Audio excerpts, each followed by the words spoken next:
Welcome to Personal Development Mastery Podcast, and this is another snippet of wisdom, where I select my favorite, most insightful moments from previous episodes. Let's dive right in. Mental health. Well, there is one thing that we don't talk much, and that is mental health. We all want to be, especially now with the digital world, right? We all want to look good. We want to say, oh, we are doing great.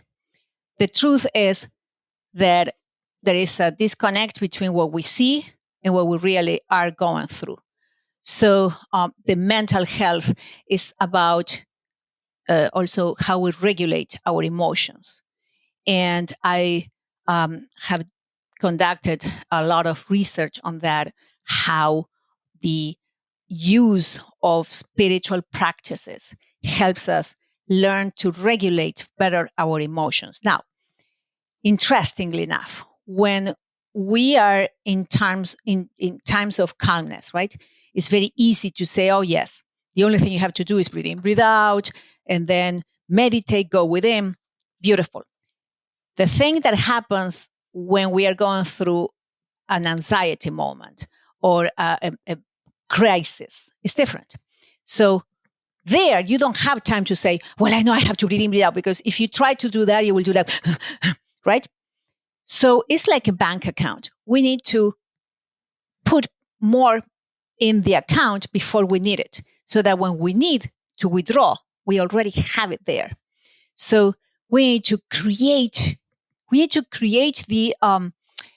the practice of building what works for us.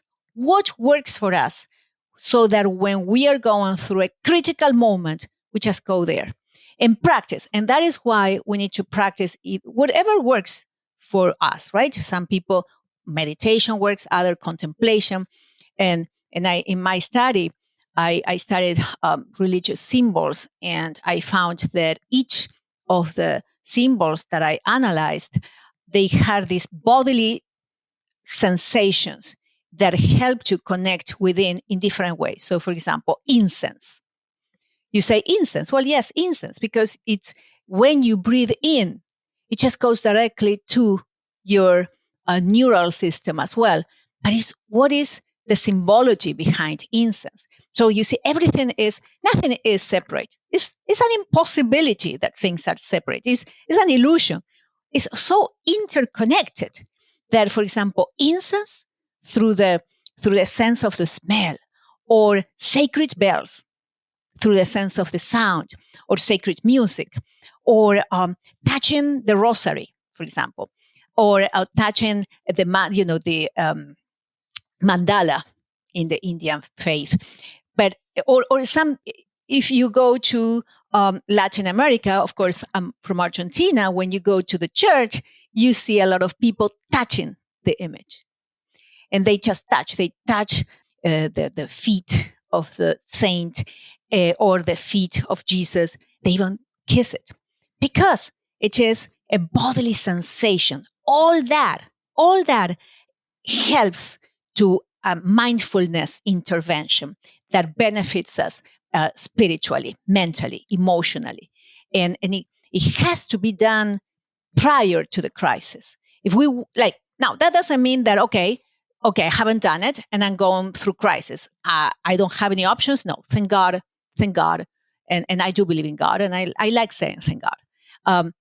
Thank God we do have options, because it isn't like you only have one chance in your life, and if you miss it, you're doomed. No, you haven't done it. You don't have, the practice built there, but you can learn in times of distress, which is what happened to me. I was not using it before, but then I said, okay, I have option A, I die, because you can die of a heart attack when you're going through extreme stress. And I went through that. Or option B, do something about it. And I did something about it. Now, it's much better to start ahead of time, so that when the crisis comes, you're better off than where I started, which I had to start from zero. I had to read about it, and I couldn't concentrate because I was so nervous. I didn't feel like reading, but I was like Cristina, read, calm down, meditate. And I was thinking, but how can I meditate when I have to do this and this? So if I humbly can suggest to whoever is listening to this and can feel served with this message, is start before the moment of crisis, building your own account of what works for you. And for that, you have to do soul search. You see, sometimes what works for you doesn't work for me.